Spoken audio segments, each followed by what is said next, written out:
देखिए बम जी, ये खुदाई में मिला है। ये तो नालंदा विश्वविद्यालय की तरह जंगल झाड़ी मिट्टी में ढका हुआ था। 1905 में जब इसकी खुदाई लॉर्ड कनिंघम और मार्शल ने करवाए तो दो गुफाएं मिली। ये पश्चिमी गुफा और इसके बगल में पूर्वी गुफा। अब इन दो गुफाओं के बारे में इतिहास चला रहा है कि 2600 पूर्व राजगिरी मगध की राजधानी थी और मगध के राजा बिंबिसार थे। तो इस पश्चिमी गुफा को बिंबिसार का भंडार खजाना माना गया है। तो इसके भीतर एक दरवाजे का निशान है, दिखाऊंगा। दरवाजे के पीछे 3 माइल की लंबी गुफा है, क्योंकि इसका टाइटल है बोर्ड पर सोन भंडार। सोन का मतलब सुरंग होता है, SONE। तो उधर आपका गर्म जल का कुंड हुआ। कुंड के बगल से 565 सीढ़ी ऊपर पहाड़ चढ़ना पड़ता है। पहाड़ का नाम है व्यवहारगिरी। तो इस व्यवहारगिरी पहाड़ी के ऊपर में सप्तपर्णी गुफा है। तो सप्तपर्णी गुफा का अंडरग्राउंड रास्ता यहाँ तक बताया गया है। और इसी गुफा के भीतर बहुत साहित्य में वर्णन है कि जब भगवान बुद्ध का महापरिनिर्वाण कुशीनगर में हुआ, उनके मृत्यु के 3 महीना बाद 500 भिक्षुओं का प्रथम बौद्ध महासंगीति सभा राजगिरी सप्तपर्णी गुफा के भीतर हुई। और बौद्धों की 3 धार्मिक पुस्तकें लिखी गई, सुत्त पिटक, विनय पिटक और अभिधम, मतलब त्रिपिटक। उस समय मगध का राजा बिंबिसार थे। तब इतिहास में वर्णन है कि राजा बिंबिसार का खजाना छिपा हुआ है। बिंबिसार का बेटा अजातशत्रु पैसे के लालच में अपने पिता को कैद कर कारागार में बंद कर जब तड़पा कर मरवा डाला, तो राजा बिंबिसार की पत्नी जो थी कौशल्या, गुस्से में आकर खजाना जैन मुनि गौतम स्वामी को सौंप गए।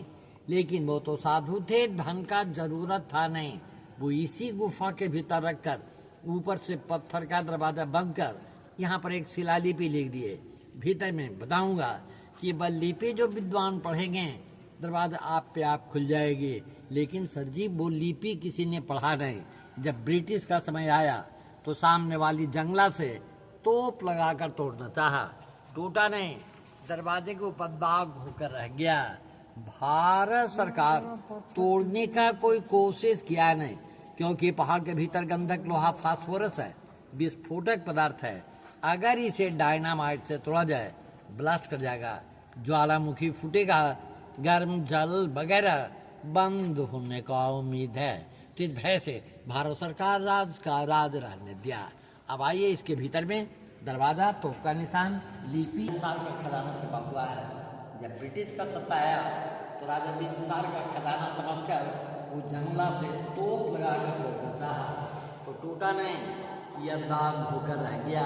अब इसका जो लिपि है, मुनि गौतम स्वामी ने लिख दिया कि लिपि जो विद्वान पढ़ेंगे तो ये दरवाजा आप पे आप खुल जाएगी। वो लिपि देखा जाए, ये देखिए शिलालिपि है। इसी लिपि के बारे में इतिहास है कि दरवाजा खुलने के में चालू है। तो लिपि किसी ने पढ़ा नहीं। शंख लिपि नाम से जाना जाता है, क्योंकि उत्तरी भारत में इस तरह की लिपियाँ बहुत जगह पाई गई।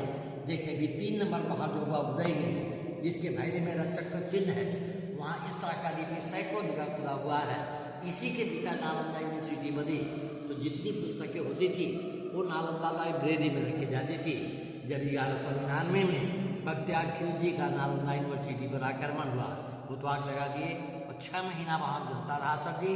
तो वहाँ की पुस्तकालय जो थी, रत्न दधि, रत्न रंजन और रत्न सागर, ये तो जल गई। उन GPS सिग्नल लॉस्ट। आज तक पढ़ाई हुआ है। अब यहाँ पे देखिए, वही जैन साधु का पीरियड है जिन्होंने दरवाजा बंद किया, लिपि लिखा, उनका नाम मुनि गौतम स्वामी। नीचू में ये 1.5 फीट गड्ढा हुआ, इसमें पार्श्वनाथ और ऊपर में आदि नाम का मूर्ति था, कीमती पत्थर का। इसे निकाल कर भारत सरकार ने नालंदा म्यूजियम में रखा।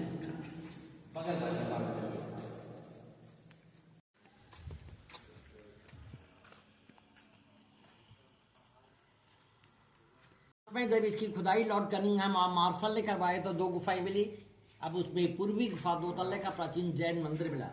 ये मंदिर 1934 के बिहार भूकंप में टूट गया। इसकी ऊपरी मंदिर में एक पत्थर में 4 मुख की प्रतिमा थी, 3 फीट की। प्रथम 4 थे ठाकुरों की, ऋषभदेव, अजीतनाथ, संभवनाथ, अभिनंदन स्वामी का। लेकिन 1934 भूकंप के बाद ऊपर वाली प्रतिमा को नालंदा म्यूजियम में रखे गए। जब राजधानी बदलकर पाटलिपुत्र चली गई, गुफाएं खाली पड़ गई, तो गुप्ता पीरियड में मुनि भैरव देव यहाँ के पत्थरों पर दो संप्रदायों की जैन मूर्तियां खुदवाई है। अब जैसे यहाँ पर देखा जाए, थोड़ा सा साइड होइए, अब यहाँ पर देखिए और चलिए, यहाँ पर देखिए कमल फूल का चिन्ह है, बिना वस्त्र का प्रतिमा है। तो ये दिगंबर, छठी तीर्थंकर पद्म प्रभु, हाथी का चिन्ह श्वेतांबर, दूसरा तीर्थंकर जीतता स्वामी, और सिंह का दो मूर्ति श्वेतांबर, 24वां तीर्थंकर भगवान महावीर स्वामी। मुस्लिम पीरियड में बख्तियार खिलजी ने नष्ट किया। तो बुद्ध और भगवान महावीर स्वामी तो बिल्कुल समकालीन थे, पोर्टर दोनों का सेम है, दोनों में 32 साल का डिफरेंस है। भगवान महावीर स्वामी 32 साल बड़े थे।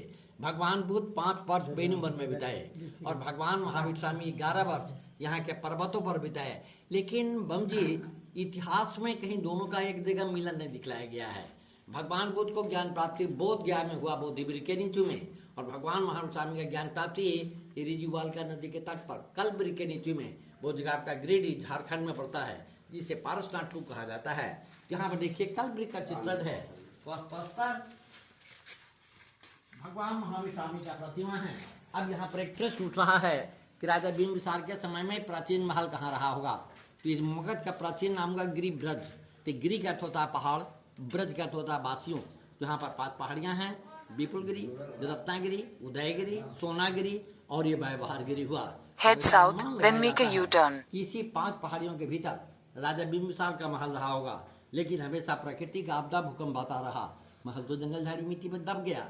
नया राजगिरी बस स्टैंड के पास बसा हुआ है। That's all.